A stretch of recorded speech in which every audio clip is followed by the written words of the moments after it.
विद्यार्थियों, तो आज का विषय है वाच्य, इंग्लिश में जिसे बोलते हैं वॉइस।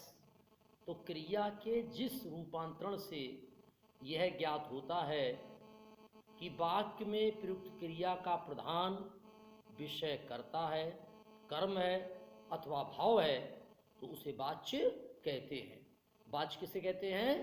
क्रिया के जिस रूपांतरण से यह ज्ञात होता है कि वाक्य में प्रयुक्त क्रिया का प्रधान विषय कर्ता है, कर्म है अथवा भाव है। वाच्य के कितने भेद होते हैं? वाक्य के 3 भेद होते हैं: कर्तवाच्य, भाववाच्य, कर्मवाच्य। ठीक है, पहले हम बात करेंगे कर्तवाच्य की। कर्तवाच्य माने जिसमें कर्ता प्रधान हो।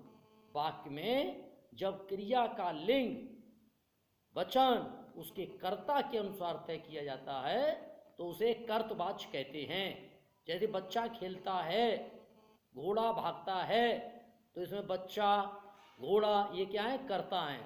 कौन खेलता है? बच्चा खेलता है। कौन भागता है? घोड़ा भागता है। तो इन वाक्यों में बच्चा, घोड़ा करता है तथा वाक्यों में कर्ता की ही प्रधानता है, इसलिए इनको हम क्या कहेंगे? खेलता है, भागता है, ये कैसे वाच्य हैं? कर्तवाच्य हैं। क्लियर? तो कर्तवाच्य में जो क्रिया है वो काय की प्रधान होती है, उसमें कर्ता प्रधान होती है। कर्मवाच्य में क्रिया के जिस रूप में कर्म प्रधान होता है उसे कर्मवाच्य कहते हैं। ठीक है, तो क्रिया में जिस रूप में क्या होता है? कर्म प्रधान होता है, तो उसमें हम क्या कहते हैं? कर्मवाच्य कहते हैं। दूसरे शब्दों में हम कह सकते हैं कि वाक्य में जब क्रिया का लिंग वचन उसके कर्म के अनुसार निश्चित किया जाता है तो उसे कर्मवाच्य कहते हैं। जैसे प्यासे को पानी दिया जाए, जैसे लेखकों द्वारा कहानियाँ लिखी गईं, जैसे उनसे पुस्तक पढ़ी गई। तो इन वाक्यों में हम क्या देख रहे हैं? कर्म प्रधान है। उन्हीं के लिए लिखी गई, दिया गया, पढ़ी गई क्रियाओं का रूप तय होता है, अतः यहाँ कर्मवाच्य है। तीसरा आता है भाववाच्य। तो क्रिया के जिस रूप में ना कर्ता की प्रधानता होती है ना कर्म की प्रधानता होती है। किसकी प्रधानता होती है? तो भाव की प्रधानता होती है। क्रिया का भाव प्रधान होता है तो वहाँ भाववाच्य होता है। ठीक है, तो वाक्य में जब क्रिया का लिंग एवं वचन उसके कर्ता और कर्म दोनों में से किसी के भी अनुसार तय न किया जाए, किसके अनुसार तय किया जाए? भाव के अनुसार तय किया जाता है, तो भाववाच्य कहते हैं। जैसे आपसे हंसा नहीं जाता, रमेश से जाया नहीं गया।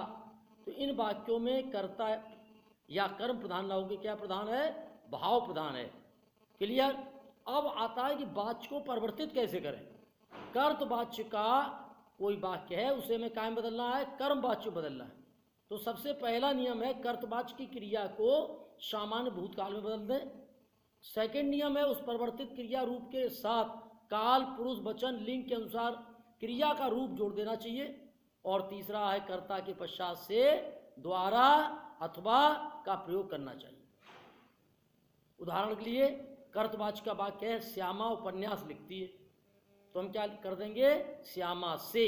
हमने कहा से या द्वारा लगा देंगे, तो श्यामा से उपन्यास और लिखती है की जगह क्या हो जाएगा? लिखा जाता है। क्लियर?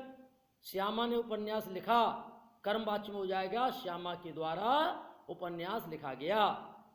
ठीक है, अब कर्तवाच्य से भाववाच्य अगर बनाना है तो क्रिया अन्य पुरुष और एकवचन में रखना है, कर्ता में करण कारक की विभक्ति लगानी है, क्रिया को समान भूतकाल में लाकर काल के अनुरूप किया जाना है और आवश्यकतानुसार निषेध रूपक नहीं का प्रयोग कर देना है। कैसे? बच्चे नहीं दौड़ते, ये कर्तवाच्य में। अब भाववाच्य में क्या हो जाएगा? बच्चों से दौड़ा नहीं जाता। कर्तवाच्य का वाक्य है पक्षी नहीं उड़ते, भाववाच्य में हो जाएगा पक्षियों से उड़ा नहीं जाता। बच्चा नहीं सोया, भाववाच्य में क्या हो जाएगा? बच्चे से सोया नहीं जाता।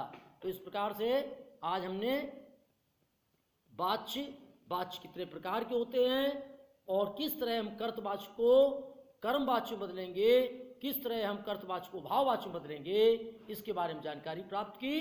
अच्छी लगी हो तो लाइक करें, सब्सक्राइब करें। धन्यवाद।